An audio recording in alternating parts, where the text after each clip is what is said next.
En 1827 la Gran Colombia atravesaba uno de sus momentos más difíciles. Santanderistas y bolivarianos se enfrentaban debido a que la Constitución expedida en la Villa del Rosario de Cúcuta generó un enorme malestar en las provincias de Venezuela, Nueva Granada y Quito, las cuales se levantaron contra lo que consideraban un excesivo centralismo constitucional y predominio del sector bolivariano.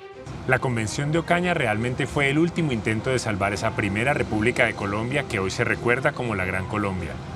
Para hablar y profundizar sobre los hechos ocurridos de este momento histórico, vamos a hablar con Jaime Silva, historiador de Señal Memoria.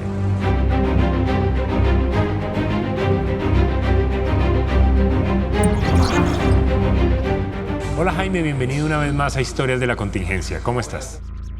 Hola Lucho, claro, con mucho gusto. ¿Cómo vamos? Para empezar, quiero que me cuentes por qué se escogió Ocaña como sede de la convención. ¿Por qué en Ocaña? Primero que todo se trataba de alejar la convención de Santa Fe o de Tunja, que eran las ciudades más importantes entonces de Colombia, pero que también estaban siendo atacadas desde Venezuela por el centralismo que se acusaba en ese momento. Se buscó una ciudad que fuera más o menos neutral, que no tuviera una iglesia muy fuerte, que pudiera influir desde los púlpitos en la vocación de los constituyentes, y sobre todo se buscó algo muy importante, que era su cercanía con Venezuela. ¿Por qué? Porque como el principal descontento provenía de Venezuela, era muy importante que los diputados que se eligieran desde allí asistieran a la convención. Jaime, entrando un poco más en profundidad, cuéntame, ¿qué se discutió en esta convención? Se discutieron dos cosas fundamentalmente. Primero, el modelo político de la República.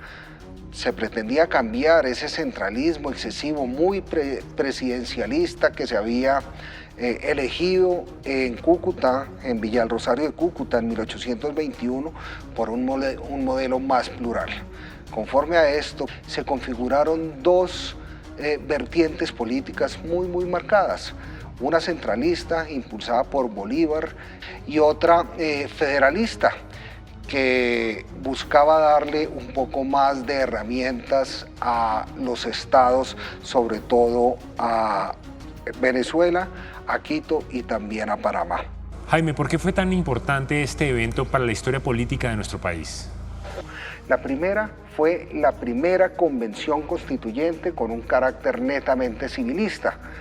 La de 7 años atrás en Villa del Rosario de Cúcuta había tenido un componente militarista muy grande, lo cual influía el debate en torno al militarismo que tenía la República en ese momento.